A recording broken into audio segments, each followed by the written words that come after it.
시청자 여러분 안녕하십니까? 시청자들을 위한 YTN 옴부즈맨 프로그램 시청자의 눈입니다. 이번 주에는 지난달 27일에 있었던 YTN 9월 시청자위원회 소식부터 전해드리겠습니다. 이번엔 YTN 뉴스 전반에 대한 의견을 나눴습니다. YTN 5종 세트 같은 그런 신선함이 참 좋다는 생각을 계속 하게 됐습니다. 그래서 우리말에 대한 거, 역사, 그다음 생활 상식, 건강, 여행 이런 것들에 대한 그런 국민들이 알고자 하는 아주 상식적인 면들을 이렇게 해주시는 그 면이 참 아주 저는 굉장히 좋다 해서 그런 쪽으로 조금 더 개발이 됐으면 좋겠다라는 생각을 했습니다. 그리고 항상 볼 때 YTN을 예스 탑 뉴스 하는 것도 저는 아주 굉장히 좋습니다. 그래서 뭔가 그 YTN을 줄여서 그냥 하는 것보다는 이렇게 하는 것도 굉장히 좋은 것 같고, 그다음에 이제 저는 사실은 그 후반부를 계속 보게 되면서부터 그 홍보물, 선전물들이 이렇게 막 너무 겹쳐서 나오는 것들이 늘 제가 마음에 많이 걸렸었습니다. 그러니까 그걸 보면서 자꾸 이렇게 채널을 돌리지 않을까 싶은 생각도 있고, 이 채널을 어떻게 고정을 시킬 건가 이런 생각을 했는데, 제가 저녁 8시부터 9시까지 이렇게 보면 거기 농산물 가격을 이렇게 비교하는 게 나오는데, 차라리 저런 걸로 하면은 조금 그래도 이렇게 사람을 붙잡을 수 있지 않을까 하는 그런 생각을 했습니다. 그래서 그 어떤 홍보물 중간에라도 뭔가를 조금 넣어서 그 외국의 어떤 재미있는 사례 같은 걸 좀 넣는다든가 이러면서 조금 너무 홍보물만 계속 하는 것보다는 그런 게 좋지 않을까 하는 그런 생각을 제가 했었고, 그다음에 저는 사실은 좀 부탁드리고 싶은 거는 조금 환경운동 같은 것도 이렇게 그 5종 세트처럼 짧게 해서 좀 같이 국민들의 그 시민의식을 높일 수 있는 그런 걸 좀 했으면 좋겠다는 생각이 들었습니다. YTN의 가장 큰 장점은 역시 24시간 뉴스라는 것입니다. 언제 어느 때 틀어도 뉴스를 볼 수 있고 가장 빠르고 가장 정확한 뉴스를 들을 수 있는 곳, 그 장점을 잊지 말고 살리는 그런 방송이 되어야 될 것 같습니다. 일반 공중파나 종편들이 다루지 않는 현장 속의 뉴스를 더 다뤄주시기 바랍니다. 제가 매일같이 서울 시내와 전국을 10km 이상씩 걷다 보니까 사회 곳곳에서는 굉장히 많은 다툼들이 있고 그런 것들이 보입니다. 그 다툼 속에서 어려운 생활을 하는 사람들이 많이 있습니다. 그 현장 속으로 YTN이 들어가서 좀 더 정확한 보도와 현장 상황을 전해 주셨으면 하는 생각이 듭니다. 예를 들어서 서울 같은 경우에 현재 노량진 수산시장의 경우에는 지난해 수천억 원을 들여서 현대화 시설 공사를 마쳤지만 1년이 다 돼가도록 신시장과 구시장이 나눠서 계속 다투고 있습니다. 수많은 관광객과 시민들이 즐겨 찾던 명소가 지금은 전운이 감도는 한적한 그런 싸움터가 되고 말았습니다. 수역과 상인들의 싸움, 수천억의 세금을 지원한 정부의 무관심, 허가를 내준 서울시와 구청의 무관심 속에 수산시장은 점점 황폐화되고 있습니다. 그 현장 속으로 YTN이 들어가서 무엇이 문제이고 어떤 해결책이 필요한지 전문가들의 의견까지 들어가면서 관계자들의 이야기를 들어서 보도를 한다면, 그리고 또 이 요새는 또 남대문 시장의 노점상들이 문제가 되고 있다고 합니다. 등록된 노점상들, 무등록된 노점상들, 그리고 세를 내고 장사하는 입주 상인들, 그런 다툼 때문에 또 굉장히 또 날로 문제가 심각하다고 합니다. 관광객들이 많이 찾는 역시 또 서울의 명소입니다. 그런 현장 속으로 또 YTN이 들어가서 현장 목소리를 들어봐 주는 것들, 이외에도 사회에 문제가 되는 곳은 굉장히 많이 있습니다. 구룡마을, 백사마을 같은 도시 빈민층 문제에서부터 한진해운 사태 등등 현장에 들어가야만 문제를 알 수 있는 곳들, 이런 현장에서 진행하는 뉴스가 많을수록 YTN은 더 많은 사랑을 받을 수 있다고 생각합니다. YTN은 뉴스 프로그램이 24시간 진행되기 때문에 뉴스 내용이 해당 프로그램이 진행될 때마다 반복되는 경향이 있습니다. 이제 그러한 그 한계점을 뉴스 방송 시간대나 앵커의 개성에 따라서 프로그램의 특성을 살려서 좀 지루함을 좀 줄여가고 있는데, 이러한 한계를 극복하기에는 24시간 뉴스를 해야 된다는 그런 무게가 좀 무거운 것 같습니다.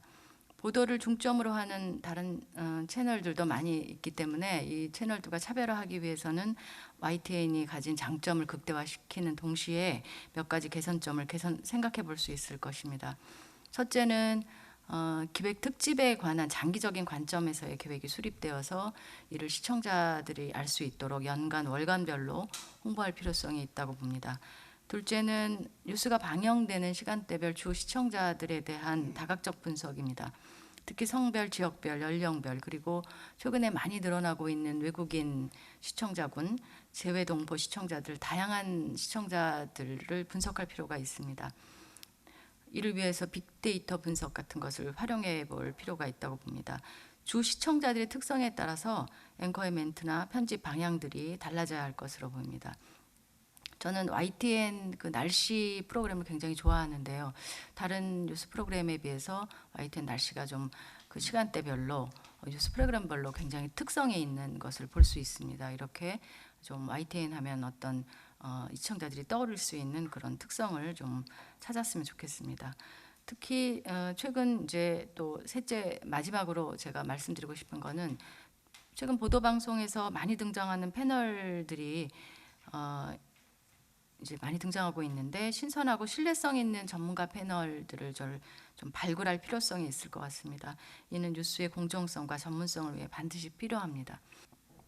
YTN이 많은 아이디어를 갖고 다양한 뉴스 프로그램을 만들고 있지만은 좀 더 깊이가 있고 그런 심층적인 뉴스 제작을 위한 중장기적인 대책이 있어야만이 앞으로 살아남을 수 있을 것 같아서 나름대로 몇 가지 제안을 드리겠습니다. 먼저 각 분야별 전문 기자를 육성하는 시스템을 만들어야 할 것 같습니다. 기자들의 전문성이 결여되면은 있는 그대로 겉핥기식 보도만 할 수밖에 없습니다. 그러면은 여론을 형성해서 사회 통합을 이루는 언론의 사회적 기능을 다할 수 없게 되고 그 결과 시청자들의 외면을 받게 된다고 생각을 합니다. 특히 국방이나 안보, 과학 그리고 경제 문제 등에서 전문성을 갖춘 기자 역할이 더욱 절실히 요구되고 있는 시점입니다. 따라서 분야별 전문 기자 선발을 확대했으면 하는 그런 생각입니다. 또 해외 연수 프로그램이나 사내 교육 등을 통해서 기자들의 취재 역량을 높일 수 있는 그런 시스템을 만드는데 회사 차원의 각별한 관심이 있어야 하지 않을까 생각합니다. 두 번째로는 대형 프로그램 제작에 적극성을 보여야 할 것 같습니다. YTN은 지난 4월 남산에서 오픈 스튜디오 특별 생방송을 했습니다. 오픈 스튜디오 생방송은 처음으로서 어려움 속에서도 성공적으로 끝낸 걸로 압니다. 또 20대 총선 방송도 연륜은 짧지만은 공중파 못지않게 잘 치러냈습니다. 저는 뉴스는 하나의 쇼라고 생각을 하는데요. 대형 행사라든가 큰 사고 또 국가적인 이슈가 생겼을 때 현장에 오픈 스튜디오를 열어가지고 24시간 뉴스쇼 형태로 계속 생방송을 한다면 채널은 YTN으로 고정되게 되어 있다고 봅니다. 미디어 환경 변화에 잘 적응하는 장기 전략 마련에 더 많은 고민이 필요하다는 생각입니다. 디지털 모바일 시대의 도래 이후에 공중파나 케이블 TV 매체의 고민이 깊어지고 있는 듯합니다. 컨텐츠의 우위만으로는 전략의 한계를 극복하기 어렵다고 생각합니다. 미디어 환경의 급격한 변화에 맞는 미래 전략에 더 주의를 기울일 필요가 있다는 생각이 듭니다. 새로운 플랫폼의 등장에 늘 신경을 곤두세우고 있어야 하고 포털이나 소셜 미디어 등과의 유대 강화도 이런 점에서 필요하다고 봅니다. 세 번째로 탐사 저널리즘을 강화하는 방향으로 뉴스 편집이 이루어졌으면 좋겠다는 생각입니다. 미디어 산업 역시 자본의 지배를 받는 시대가 됐습니다. 미디어 집중과 상업주의는 저널리즘의 위기를 초래했습니다. 그런 만큼 저널리즘 회복이라는 과제가 매우 소중하게 느껴지는 그런 시대를 맞고 있습니다. YTN의 뉴스 편집에 저널리즘에 대한 고민이 더 짙게 당겼으면 좋겠습니다. 여러 매체들이 관심을 갖고 강화하고 있는 탐사 저널리즘과 관련된 뉴스 아이템과 뉴스 프로그램을 많이 개발하면 좋겠다라는 그런 생각입니다. 다음은 시민운동에 참여하는 사람의 입장에서 YTN이 사회에 소외된 사람들의 삶을 조명하고 사회를 좀 더 고르게 형평하고 따뜻한 곳이 될 수 있도록 역할을 해주실 것을 당부드립니다. 뉴스의 소명은 사회의 다양한 면면을 조명해 줌으로써 시민들이 가급적이면 많은 다양한 정보를 통해서 시야를 확장하고 판단을 할 수 있도록 하는 것이라고 봅니다. 최근 생활 뉴스를 적극 발굴하시고 좋은 뉴스 코너도 만드시고 여러 가지 좋은 시도를 하셨습니다. 그러나 여전히 소위 하드 뉴스에 치중했다는 느낌이 좀 있고요. 최근 몇 년 사이에 우리 사회에서 심각하게 다뤄야 하지만 정치적으로 민감한 이슈들, 아까 이태영 의원님이 말씀하셨듯이 노량진 수산시장도 그 중에 하나인데 뭐 세월호라든지 밀양 송전탑을 둘러싸고 있었던 그 할머니들의 그런 현실, 그런 일들, 원전 위험성이라든지 백남기 그 고 백남기 농민의 그 사태라든지 생태계 오염이라든지 난개발 문제 이런 것들은 사실은 어떻게 보면 정치적으로 상당히 위험하기 때문에 어려울 수도 있지만 주류 언론들이 충분히 다루지 않아서 많은 시민들이 인터넷 뉴스나 SNS나 대한매체를 통해서 실상을 알게 되는 경우가 많습니다. 주류 언론과 대한매체의 역할에 차이가 있을 수는 있지만 그 차이가 지나치게 큰 것은 바람직하지 않다고 봅니다. 시청자들이 YTN 뉴스에서 더 바르고 공정하고 온기 있는 사회를 만들겠다는 의지를 읽을 때 YTN을 더 신뢰하고 사랑할 것입니다. 지난 9월 26일 경찰 물대포에 쓰러진 백남기 씨 사망 보도와 관련하여 몇 가지 말씀을 드리고자 합니다. 먼저 돌아가신 분과 유가족께 조의를 표하면서 작년 11월 14일 백남기 씨가 시위에 참여했을 당시 경찰의 진압 방법상의 문제점은 없었는지 확실히 조사할 필요가 있다고 봅니다. 다만 이분이 안타깝게 돌아가셨지만 이분이 참가한 당시 시위의 불법 폭력성에 대한 부분도 분명히 짚고 넘어가야 하며 취재, 보도되어야 한다고 생각을 합니다. 당시에 대치하고 있는 경찰들을 향해 마치 공성전을 하듯이 사다리로 돌진하고 공업용 볼트를 탄환으로 사용하여 새총을 쏘고 보도블록을 깨어 던지고 시너를 사용해서 불을 지르려 하는 등 경찰의 생명을 위태롭게 할 수준의 불법 폭력 시위 정황을 가감없이 시청자와 국민들께 알려야 할 것으로 봅니다. 당시에 일부 보도되었다 하더라도 지금은 오로지 이분의 사망에만 초점을 두고 있는 형국인데 당시 불법 폭력 시위 보도를 다시 한번 되돌아보고 근본적 원인이 무엇인지 짚어보아야 할 것으로 봅니다. 어떤 정책 집행 사항에 반대하기 위한 매번의 불법 폭력 시위를 이대로 방치를 해야 할 것인지에 대한 논의도 진행될 수 있도록 언론에서 선도해 나가야 한다고 봅니다. 그래서 경찰의 잘못은 잘못대로 시위의 불법성과 폭력성은 그 자체대로 공정하고 균형되게 보도해야 할 것으로 생각을 합니다. 뉴스는 크게 보면 리포트와 그다음에 이제 앵커 부분으로 나눠지는데요. 단기간에 차별화를 이루기 위해서 어떤 면에서는 앵커가 더 중요하지 않는가, 리포트보다 앵커가 더 중요하지 않은가 하는 생각을 좀 많이 하게 됩니다. 왜냐하면 굉장히 많은 시간을 앵커가 얘기를 하기 때문에 사실 차별화는 리포트보다는 그 앵커의 말하는 스타일이라든지 또 시청자와 가족이 되는 개념이라든지 친근감 또 말하듯이 얘기하는 것을 가지고 어떻게 보면 쉽게 차별화가 되지 않겠나라는 기본적인 생각을 또 하게 됩니다. 왜냐하면 사실 1시간 뉴스에서 리포트 빼고 아나운서 얘기하는 혹은 앵커가 얘기하는 시간이 꽤 되거든요. 뭐 매 시간마다 좀 다르고 토크가 있는 경우에는 더더구나 많습니다. 그래서 저는 뉴스의 차별화는 어떻게 보면 앵커의 차별화가 아니냐라는 생각을 하게 됩니다.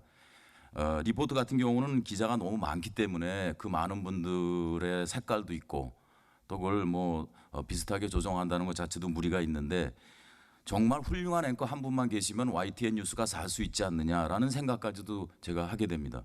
이게 사실 외국에 보면은 돈 많은 나라에 보면은 앵커 연봉이 한 30분 매일 뉴스하고 70억씩 뭐 60억씩 받는 경우를 보면 이분들은 그걸 좀 아는 건지 뭐 돈이 많아서 그런 건지 모르겠는 하여튼 그런 인상을 좀 받습니다. 그래서 우리 앵커들이 지금 노력을 많이 하시는 것 같아요. 제가 이렇게 얘기 들어보면 뭐 이렇게 모임도 하시고 그러는데 좀 연구회를 같은 거 하시는 것도 좀 어떨까? 이게 한 번 공부해서 앵커가 잘 되는 게 아니잖아요. 그리고 본인의 직업의 문제고 또 한국 최고의 앵커가 된다는 목표도 참 좋은 것 같고요. 또 한국 경제가 세계적으로 커졌는데 텔레비전 뉴스의 앵커에 있어서도 다른 나라의 케이스 스터디가 될 수 있도록 그렇게 하시면 어떨까 하는 생각을 많이 해봤습니다. 근래에 밝은 뉴스, 모범 선행 사례, 생활 뉴스 등의 내용이 보다 확대된 것은 바람직하다고 봅니다. 아울러서 전달 측면에서 보다 역점을 두어야 할 사항을 세 가지 말씀드리겠습니다. 첫째로는 뉴스 앵커와 기자분들이 분야별 전문성을 제고하고 사전 준비와 보다 세련된 표현을 위한 지속적인 노력이 필요합니다. 둘째로는 주요 이슈별 전문성을 제고하기 위해서 훌륭한 전문가 풀을 평소에 폭넓게 확보하고 이분들이 방송 출연 시에는 전문적 의견이 제한된 시간에 압축적으로 핵심 위주로 전달될 수 있도록 사전 기획과 함께 기본적인 매뉴얼을 사전에 배포하여 숙지토록 해서 출연진의 전문적인 의견이 전달이 품질이 제고될 수 있도록 노력할 필요가 있다고 봅니다. 이 전문가들을 초청해서 의견을 하는데 상당히 긴 시간 조금 핵심 위주로 잘 전달 안 될 때는 시청자들이 다른 채널로 좀 이동할 가능성도 상당히 있다고 봅니다. 셋째로 인터넷 또는 모바일과 차별화할 수 있도록 이 배경과 자막, 영상, 그래픽 이런 측면에서 현장감을 보다 부각할 필요가 있다고 봅니다.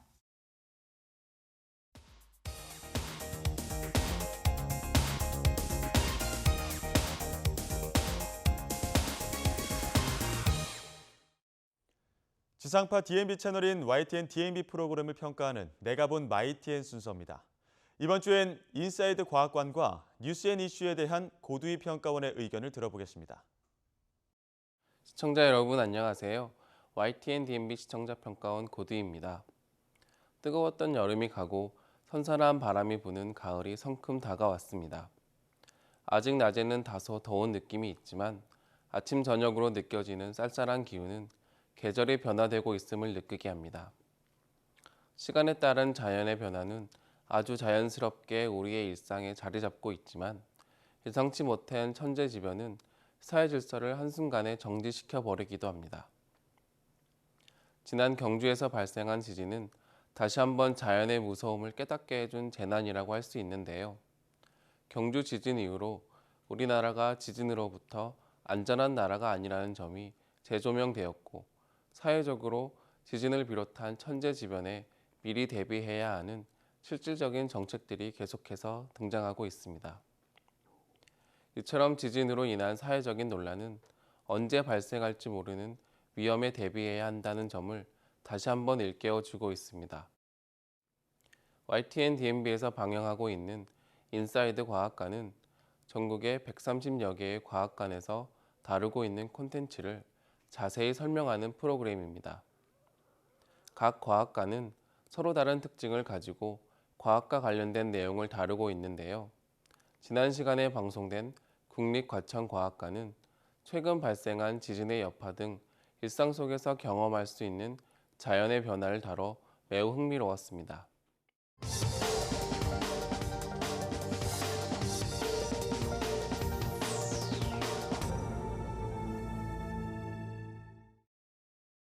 생활 속에 숨은 과학세계 국립과천과학관 편에서는 기초과학에서 미래기술까지 체험할 수 있는 체험지향의 과학관 모습을 보여주었습니다. 프로그램 초반부에서는 종이를 접어 만들어진 어류, 아프리카 동물, 공룡, 극지동물 등이 전시되고 있는 종이로 표현하는 세상의 모습을 통해 자연스럽게 시청자들의 흥미를 유도하고 있습니다.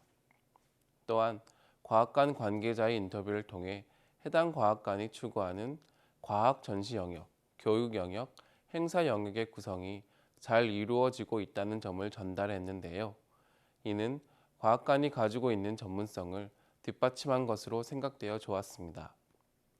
기초과학관의 테슬라 코일을 통해 발전기의 원리와 공진의 원리를 설명했는데요. 테슬라 코일의 원리나 결과에 대해서 단순히 과학적 이론을 설명하는 것에서 그치지 않고 쉽게 이해할 수 있도록 형광등을 모형에 가까이 가져가 불이 들어오는 모습을 실험하는 장면을 보여줬습니다. 또한 테슬라 코일을 통해 고안된 형광등, 리모컨, 교류전기 등 생활 속에서 찾아볼 수 있는 과학적 산물을 잘 설명해 주었습니다. 이 밖에도 혈액형과 관련된 체험으로 혈액의 중요성과 헌혈의 필요성을 깨닫게 한 점이나 정전기를 이용한 과학기구를 이용해 전자의 발생과 이동 등을 이용자 스스로 느끼게 하는 점은 국립과천과학관이 가지고 있는 체험형 학습의 현장을 보여준 것이라 할 수 있습니다. 체험형 학습 중에서 가장 인상 깊었던 것은 지진과 태풍을 몸소 체험할 수 있다는 점이었습니다. 최근 경주 지진이 크게 발생하기 전까진 일반적으로 우리나라가 지진의 발생 가능성이 적다고 알고 있는 경우가 많았는데요. 다소 국한된 지역에 지진이 발생했고 피해도 크지 않았기에 쉽게 잊혀졌지만 이번 경주 지진으로 인해 지진에 대한 공포가 무척 높아진 것이 사실입니다.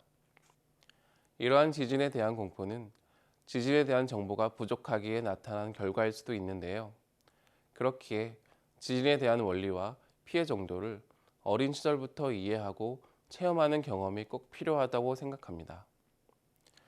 국립과천과학관에는 지진을 간접적으로 체험해 볼 수 있는데요. 입체 안경을 쓰고 4D 의자에 앉아 규모 6.5의 지진을 경험해 보는 장면은 그동안 지진 관련 교육에 대한 관심이 낮았던 우리나라의 교육의 새로운 모습을 보여준 장면이 아닐까 생각됩니다. 또한 단순히 교과서나 안전예방지침서와 같이 1차원적인 형태의 교육이 아니라 발전하는 과학기술을 통해 실제로 이를 체험해 교육할 수 있다는 점을 알게 돼 좋았습니다. 지진의 흔들림, 물이나 바람의 움직임 등을 4D 입체 의자 위에서 느끼면서 지진에 대한 경각심을 스스로 깨닫게 되는 장면이나 외부에서 지진 체험실 안의 모습을 시각적으로 체험하는 장면은 자연재해에 대한 예방과 실천이라는 점에서 무척 필요한 부분이라 생각됩니다.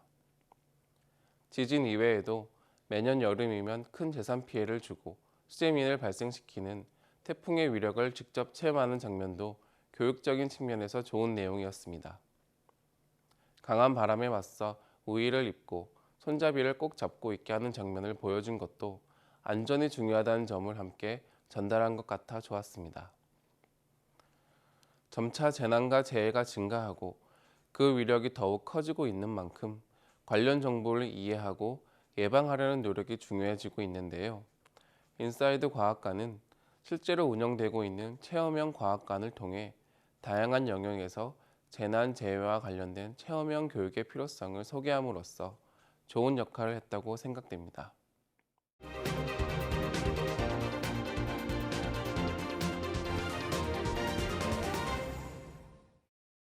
경주 지진의 여파로 전 국민의 지진에 대한 두려움이 더욱 커지고 있는데요.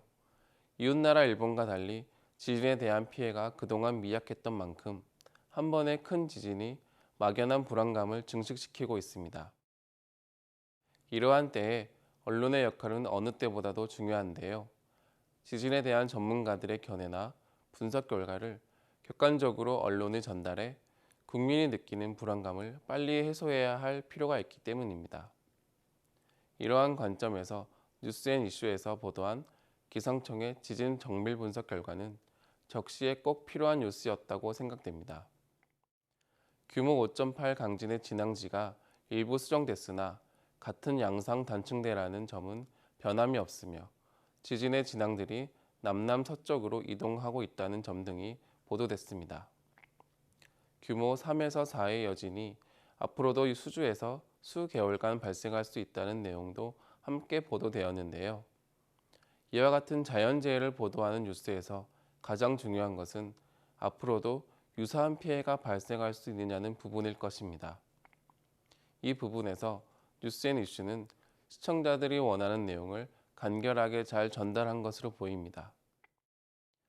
최근 SNS가 사람들의 삶에 깊숙하게 자리를 잡으면서 특정 재난이나 재해가 발생하면 출처를 알 수 없는 괴담이 등장하여 더욱 불안감을 가중시키곤 합니다. 경주 지진에서도 동일본 대지진의 피해 사진이 경주의 피해 사진으로 둔갑해 유포된다든가 일본의 지진 예측 프로그램이 거대한 지진을 예측했다 등과 같은 유언 비어가 퍼졌습니다. 이에 본 보도에서도 실제 유언 비어의 사례를 정확하게 보여주면서 유언 비어에 대한 주의를 당부했는데요. 확인되지 않은 정보로 인해 발생할 수 있는 추가 피해를 최소화하기 위한 발빠른 행동이었다고 생각됩니다. 다만 전체적으로 정보를 전달하는 방법이 앵커와 기자 간의 대화로만 진행되었다는 점이 다소 아쉬웠는데요. 그래픽이나 도표 등이 함께 사용되었다면 더욱 효과적으로 정보를 전달할 뿐만 아니라 시청자들이 이해하기 쉬운 뉴스가 됐을 것 같습니다. 현재의 과학으로는 모든 재난과 재해를 예측하기 어려운데요. 다만 재난과 재해가 발생했을 때 무엇보다도 빠른 보도로 피해를 최소화할 수 있을 것입니다. 또한 재난과 재해가 발생하기 전 예방 측면의 보도도 꼭 필요한 부분입니다. 경주 지진을 발판으로 언론 보도가 효과적으로 재난과 재해를 보도해 피해를 최소화할 방안을 고민해야 할 시점일 것입니다. 시청자의 눈은 시청자 여러분의 참여를 기다리고 있습니다. YTN 홈페이지 시청자 의견 코너에 글을 남겨주시면 좀 더 정확하고 공정한 방송을 만드는 데 참고하겠습니다. 이번 주 순서는 여기서 마치겠습니다.